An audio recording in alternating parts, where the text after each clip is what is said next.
In this session, we are going to introduce mixture models for cluster analysis.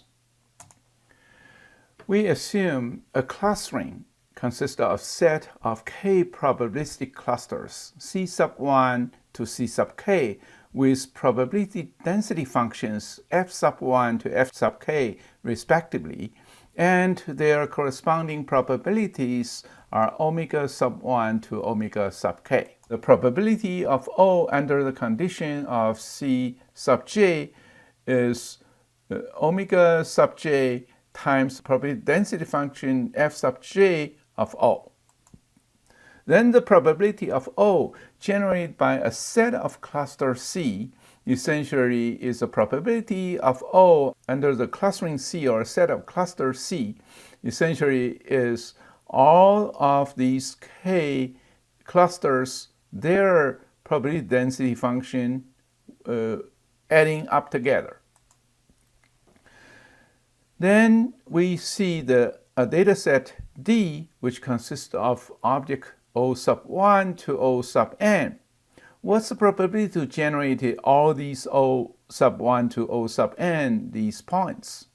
We assume they are generated independently, so then the probability to generate all these n objects should be the multiplication of each one's probability. That's why we get a product from 1 to n, all these n objects.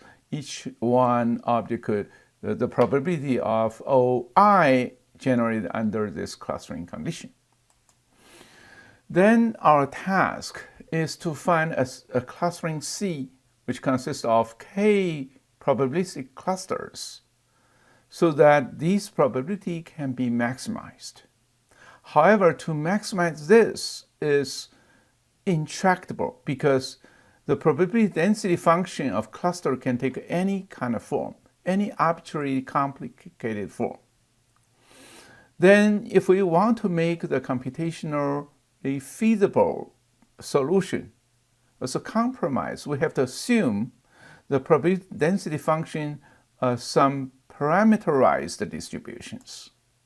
That's why we work on parametric mixed models.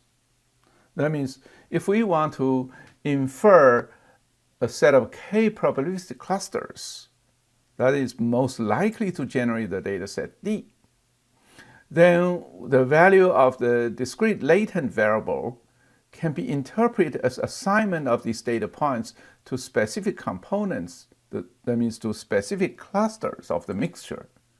Then each cluster is mathematically represented by a parametric distribution. Of course, in principle, the mixture can be constructed with any type of components. That means each cluster can still generate in a very different kinds of distribution. We could still have a perfectly good mixture model. However, in practice, most time we can assume is parametric mixture model actually are the components from the same parametric family of distributions, but just with different parameters. For example, we can assume this model, this set of clusters, they are all generated by Gaussian distribution with different means and variances. Or they will be generated by all the Poisson distribution with different means, or with all the power law distribution with different exponents. There are two most common mixtures. One called mixture of Gaussian distribution for continuous ones, and a mixture of Bernoulli for discrete ones, mixture of Bernoulli distributions.